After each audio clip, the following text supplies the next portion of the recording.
കേരള പോലീസിനെതിരെ വളരെ ഞെട്ടിക്കുന്ന വെളിപ്പെടുത്തലുകൾ കേരള പോലീസിലെ ചില ഉന്നത ഉദ്യോഗസ്ഥർക്ക് സ്വർണ്ണക്കടത്തുമായി ബന്ധമുണ്ട് എന്ന പി.വി. അൻവർ എം.എൽ.എയുടെ വെളിപ്പെടുത്തലുകൾ എൻ.ഐ.എ അന്വേഷിക്കണമെന്ന ആവശ്യം ഉയരുന്നു. സ്വർണ്ണക്കടത്തിന് പിന്നിൽ തീവ്രവാദ ശക്തികളാണ് എന്ന് ആന്റി ടെററിസം സൈബർ വിംഗ് പലവരും പറഞ്ഞിട്ടുള്ളതാണ്. കേരളത്തിൽ നിർബാധം നടക്കുന്ന സ്വർണ്ണക്കള്ളക്കടത്തിന്റെ ബുദ്ധികേന്ദ്രങ്ങൾ മിഡിൽ ഈസ്റ്റിലെ PFI ഫണ്ടിംഗ് ബ്രിഗേഡുകളാണ് എന്നും ഒരുപാട് തവണ ATCW വെളിപ്പെടുത്തിയിട്ടുണ്ട്. ഇപ്പോൾ നിലമ്പൂർ MLA അൻവർ നടത്തിയ ഈ വെളിപ്പെടുത്തലിന്റെ പുറത്ത് ATCWന്റെ ഭാഗത്ത് നിന്ന് തങ്ങൾ നേരത്തെ ഇത്തരം കാര്യങ്ങൾ പറഞ്ഞതാണ് എന്ന സൂചനകൾ നൽകുകയാണ് നിക്സൺ ജോൺ.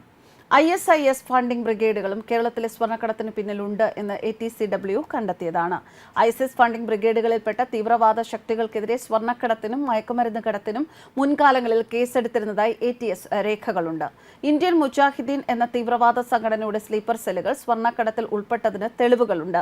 മിഡിൽ ഈസ്റ്റ് ആസ്ഥാനമായി പ്രവർത്തിക്കുന്ന പാകിസ്ഥാൻ ഭീകരർ വിനോദസഞ്ചാര കേന്ദ്രമായ ഗോവയിലെ വിമാനത്താവളങ്ങൾ വഴി സ്വർണ്ണക്കടത്ത് നടത്തുന്നു.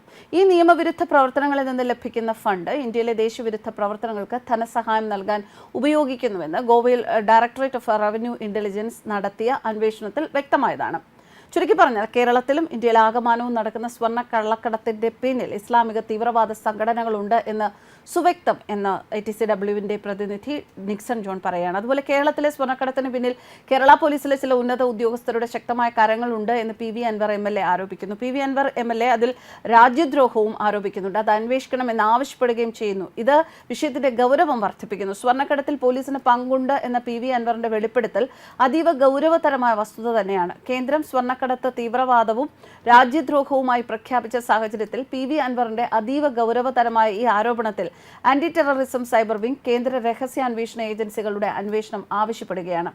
സംസ്ഥാനത്തെ പോലീസ് സേനയിലെ ഉന്നതരെക്കുറിച്ചുള്ള P.V. അൻവർ MLAയുടെ വെളിപ്പെടുത്തലുകളിൽ ആഭ്യന്തര വകുപ്പ് ഒരർത്ഥത്തിൽ പറഞ്ഞാൽ പെട്ടിരിക്കുകയാണ്. MR അജിത് കുമാർ ആളുകളെ കൊല്ലിച്ചിട്ടുണ്ട് എന്ന ഗുരുതര ആരോപണം വരെ MLA ഉന്നയിച്ചു. ഇക്കാര്യത്തിൽ പ്രതികരിക്കാൻ പക്ഷെ ബന്ധപ്പെട്ടവരാരും ഇതുവരെ തയ്യാറായിട്ടില്ല. ശാസ്തമംഗലത്തെ അദ്ദേഹത്തിന്റെ വസതിയിലാണ് ADGP നിലവിലുള്ളത്. എന്നാൽ ഇവിടെ വെച്ച് പ്രതികരിക്കാൻ സന്നദ്ധത ഇല്ല എന്നാണ് ലഭിക്കുന്ന വിവരം.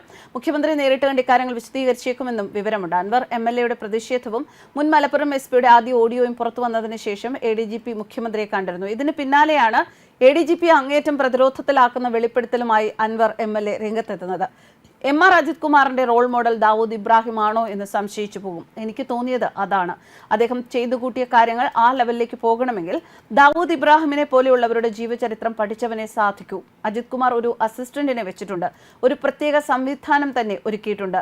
സൈബർ സെല്ലിൽ എല്ലാ മന്ത്രിമാരുടെയും രാഷ്ട്രീയക്കാരുടെയും ഫോൺ കോൾ ചോർത്താനാണ് എന്നാണ് P.V. അൻവർ പറയുന്നത്. MR അജിത് കുമാറും സുജിത് ദാസും അടക്കം ചെയ്യുന്ന കാര്യങ്ങളുടെ പഴി മുഖ്യമന്ത്രിക്കാണെന്നും അൻവർ പറഞ്ഞു. വിശ്വസ്തർ കിണറ് കുഴിച്ചു വെച്ചിരിക്കുന്നു. ഇത്രയും കള്ളത്തരം നടക്കുന്നു. വിശ്വസിച്ചേൽപ്പിച്ചത് P. ശശിയാണ്. അദ്ദേഹം പരാജയപ്പെട്ടുവെന്നും MLA ആരോപിച്ചിരുന്നു. എന്തായാലും ഇപ്പോൾ ഈ വിഷയത്തിൽ NIA അന്വേഷണം വരണം എന്നാണ് നിക്സൺ ജോൺ ആവശ്യപ്പെടുന്നത്. അദ്ദേഹം ATCWന്റെ പല കുറിപ്പുകളിലും ഇതിനു മുൻപും ഇത്തരത്തിലുള്ള സംശയങ്ങൾ ഉന്നയിച്ചിരുന്നു. അതുകൊണ്ട് തന്നെ ഇത് വെറുതെ അങ്ങ് തള്ളിക്കളയാൻ പറ്റുന്ന ഒരു കാര്യമല്ല. ഈ വിഷയത്തിൽ നല്ല രീതിയിൽ ഒരു അന്വേഷണം വേണം. ഉന്നത ഉദ്യോഗസ്ഥർ, പോലീസിലുള്ള ഉന്നത ഉദ്യോഗസ്ഥർക്കെതിരെയാണ് ഇത്തരത്തിൽ നിലമ്പൂർ MLA ആരോപണം ഉന്നയിച്ചിരിക്കുന്നത് എന്നതും ശ്രദ്ധേയമെന്ന് നിക്സൺ ജോൺ പറയുന്നു. ന്യൂസ് ഡെസ്ക് കർമ്മ ന്യൂസ്.